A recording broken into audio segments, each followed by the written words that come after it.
एक छोटे से गांव का नाम श्यामपुर था, जहां एक साधारण परिवार का व्यक्ति मोहन रहता था। मोहन बहुत ही ईमानदार और मेहनती किसान था, लेकिन पिछले कुछ वर्षों से उसके जीवन में कुछ भी ठीक नहीं चल रहा था। खेती में लगातार नुकसान, पारिवारिक समस्याएं और आर्थिक तंगी ने उसे पूरी तरह से निराश कर दिया था। उसने अपनी मेहनत में कोई कसर नहीं छोड़ी थी, लेकिन फिर भी उसे कभी सफलता नहीं मिल रही थी। वह सोचता, क्या जीवन में कभी कोई खुशियां आएंगी? क्यों मेरे जीवन में इतनी समस्याएं हैं? इसी तरह के विचारों में डूबे हुए एक दिन मोहन को पता चला कि गांव के पास एक सद्गुरु का आगमन हुआ है, जो सत्संग कर रहे हैं और अपनी दिव्य शिक्षाओं से लोगों का जीवन बदल रहे हैं। गांव में चर्चा थी कि सद्गुरु के सत्संग में जाने से मानसिक शांति मिलती है और जीवन के कठिन सवालों के उत्तर मिल जाते हैं। मोहन ने पहले कभी सत्संग में हिस्सा नहीं लिया था, लेकिन इस बार उसने सोचा, शायद सद्गुरु के पास मेरे जीवन की समस्याओं का हल हो। वह अपने काम छोड़कर अगले ही दिन सत्संग में शामिल होने का निश्चय कर लेता है। सत्संग में पहुंचकर मोहन ने देखा कि वहां सैकड़ों लोग एकत्रित थे। सबकी आंखों में एक चमक थी, एक उम्मीद की किरण। वहां बैठे सभी लोग सद्गुरु के आने की प्रतीक्षा कर रहे थे। कुछ ही क्षणों में सद्गुरु मंच पर आए। उनकी आंखों में एक गहरी शांति और चेहरे पर एक अलौकिक मुस्कान थी। उनके आते ही पूरे वातावरण में जैसे एक सकारात्मक ऊर्जा फैल गई। लोग पूरी श्रद्धा से उनका स्वागत कर रहे थे। सद्गुरु ने अपने वचनों की शुरुआत इस बात से की कि प्रत्येक व्यक्ति के जीवन में दुख और सुख दोनों का अपना महत्व है। दुख हमें सिखाते हैं कि हम अपने भीतर झांकें, अपनी कमजोरियों को समझें और अपने आत्मविश्वास को बढ़ाएं।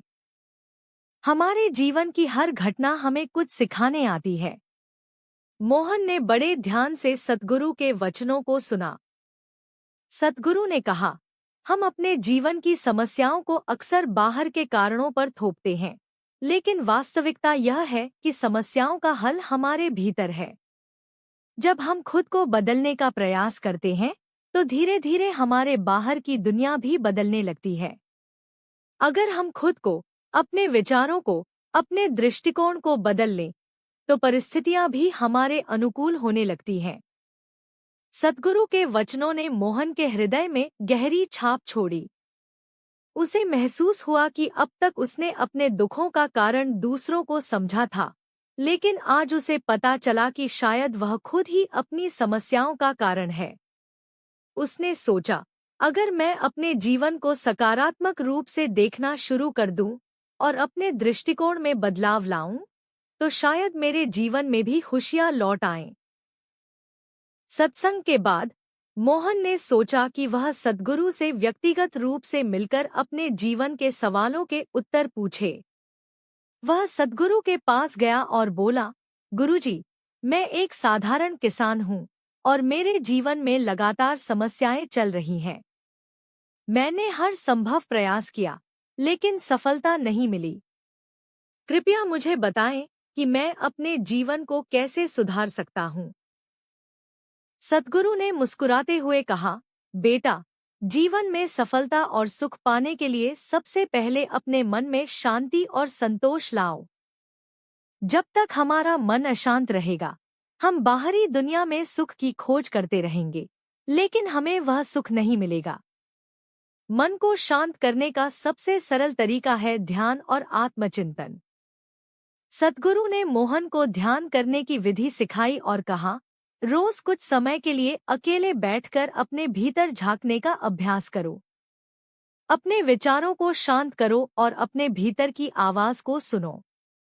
धीरे धीरे तुम्हें अपने जीवन के हर सवाल का उत्तर मिल जाएगा। मोहन ने सद्गुरु के बताए गए निर्देशों को पूरी निष्ठा से अपनाया। वह रोज सुबह उठकर ध्यान करने लगा और सद्गुरु के वचनों को जीवन में उतारने की कोशिश करने लगा। उसने अपनी सोच को सकारात्मक बना लिया और हर परिस्थिति में शांति बनाए रखने का अभ्यास किया। धीरे धीरे उसने